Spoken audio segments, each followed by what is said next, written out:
guys, welcome to Tantalizing Taste Buds, and today's episode is very special. Guess what? Yes, it was my birthday on Friday, so this is going to be my birthday special video for y'all. The dish is crispy, flaky, delicious blackberry cream pie. Blackberry cream pie is the perfect sweet treat for y'all, and we are also going to show you the homemade pie crust without eggs. All my vegetarian followers are also going to be really happy with this treat. So guys, let's welcome Saedie, an expert pie maker, and guess what? This is her great grandma's recipe. Thank you so much, Saedie, for this wonderful birthday gift.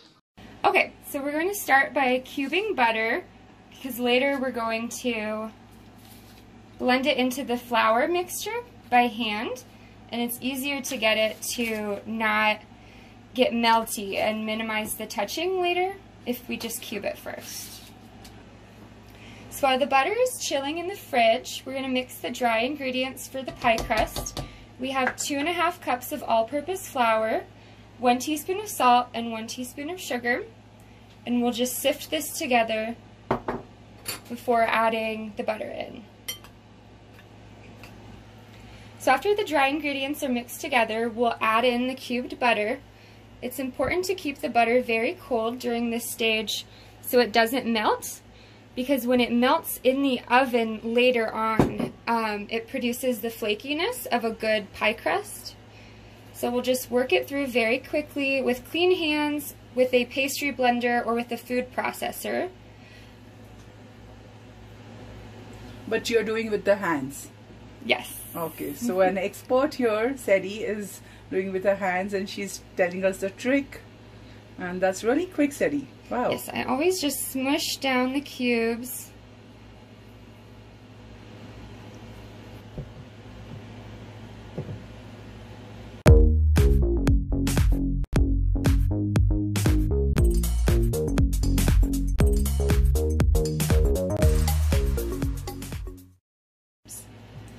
Yes, once they're all mixed down in with the flour, we'll add in 1/4 to 1/2 cup of ice water, but make sure it's very cold and not warm water, or it'll soften the butter. Oh, okay. That's an interesting tip. So you just pour in a little bit. So are you going to make a dough kind of thing? Yes. Okay. It'll be a very simple pastry. Nice. It's very important to learn how to make a crust first, so then you can do, the options are unlimited, right? Yes, you can put anything in it. Wow.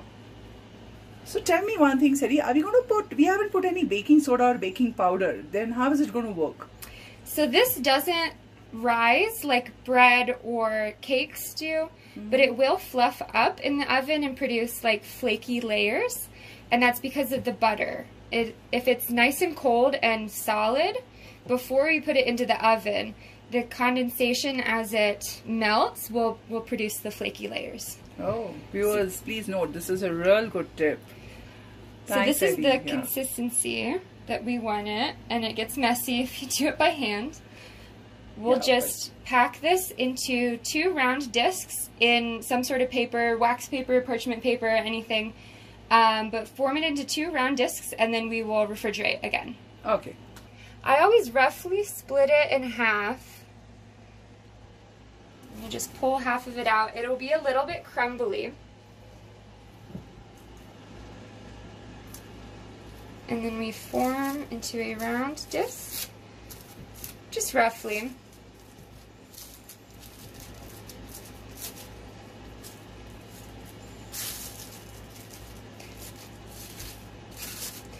And wrap it up. And refrigerate it now, right? Yes, this will go right into the fridge so it doesn't get too melty. It's very warm in here. This dough was sitting in the refrigerator for more than 20 minutes, and now it's ready to roll. If you sandwich it between 2 papers, it helps it to not stick as much.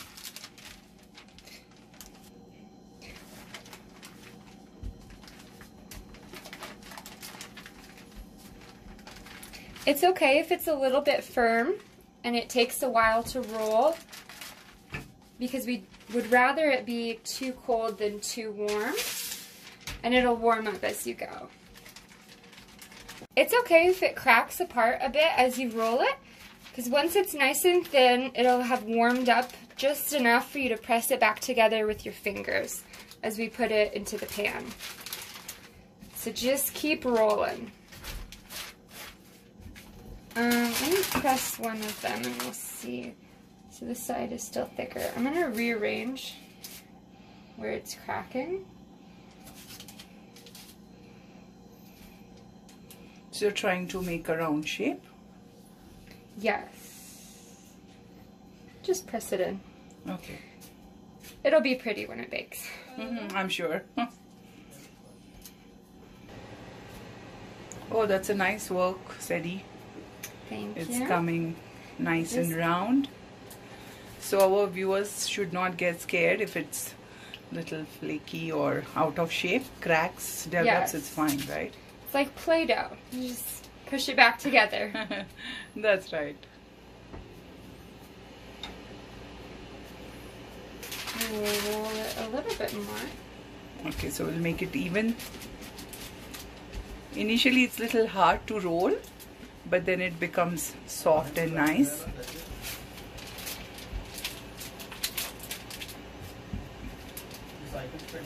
So make sure that this is bigger than your pan, bigger than your pie pan. So we want it to be bigger than this pan because it will go up and over the sides a little bit. So we need a little bit thinner than this. So we can see it's a little bit bigger than the pan, which is perfect. The nice thing about the sandwiching method is that you can just peel off the upper paper and then use the lower paper to help you set it into the pan. Wow.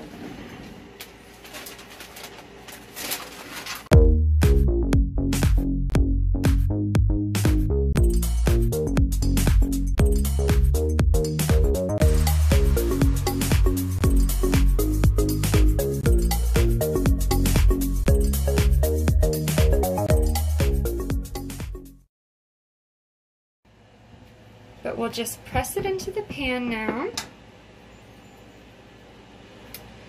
And then trim the edges. Okay. I'm just peeling it off with my fingers, but you can use a knife. Okay. If you need to.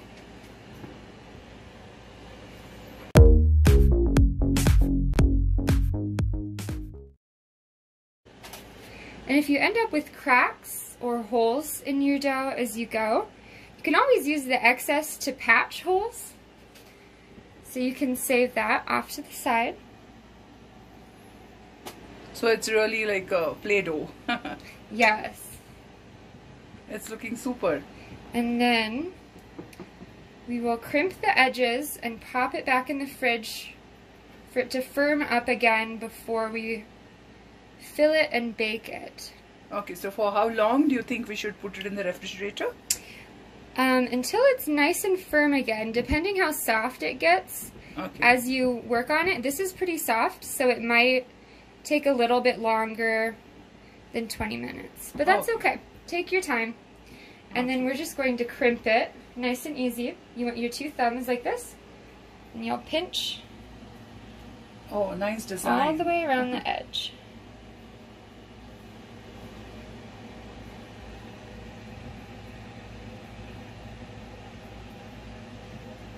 Giving a nice effect to the crust. Yes. And you can see our butter is getting very soft. So we need to work quickly. Quicker, okay. Yes. Let's do it fast.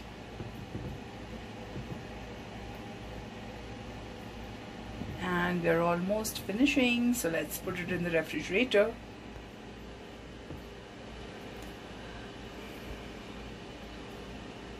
Perfect. This looks so cool, yeah. Here So we let's cool it here. So to make the sugar cream filling for the pie, we start with 2/3 of a cup of white sugar. We'll add 2 heaping tablespoons of all-purpose flour.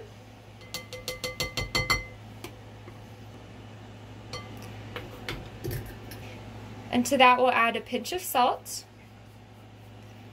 and 1 cup of either half and half or heavy cream.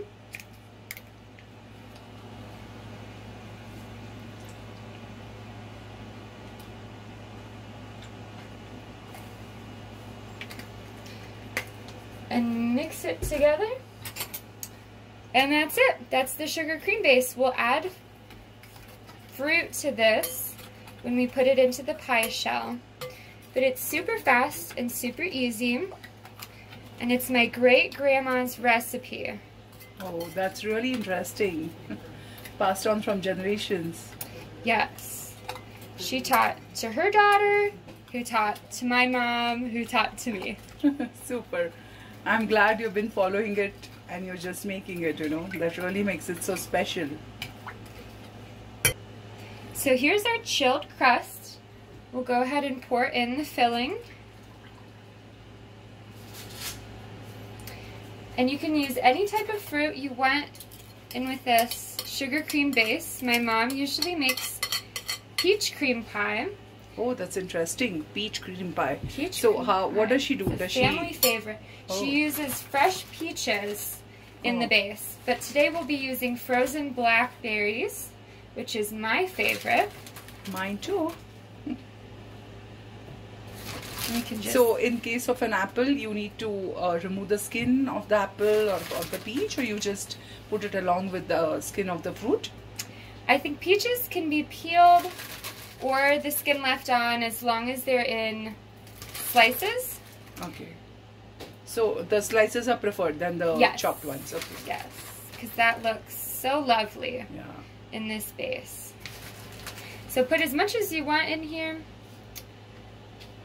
That looks really nice, the contrast. Good. And we will put it in the oven, which has been preheated to 350 degrees Fahrenheit. Start into the oven.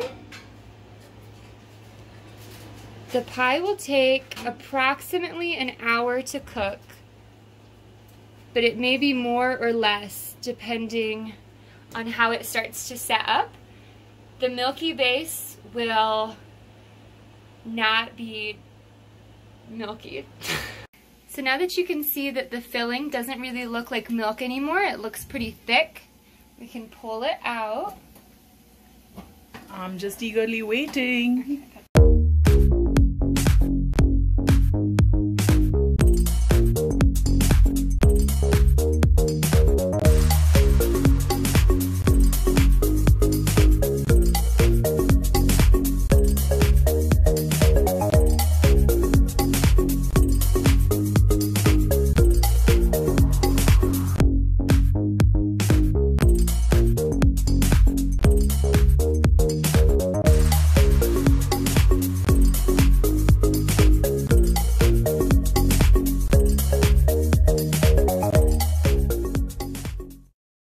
Guys, how would you like our blackberry cream pie? Let me tell you, it is mouth melting and so delicious.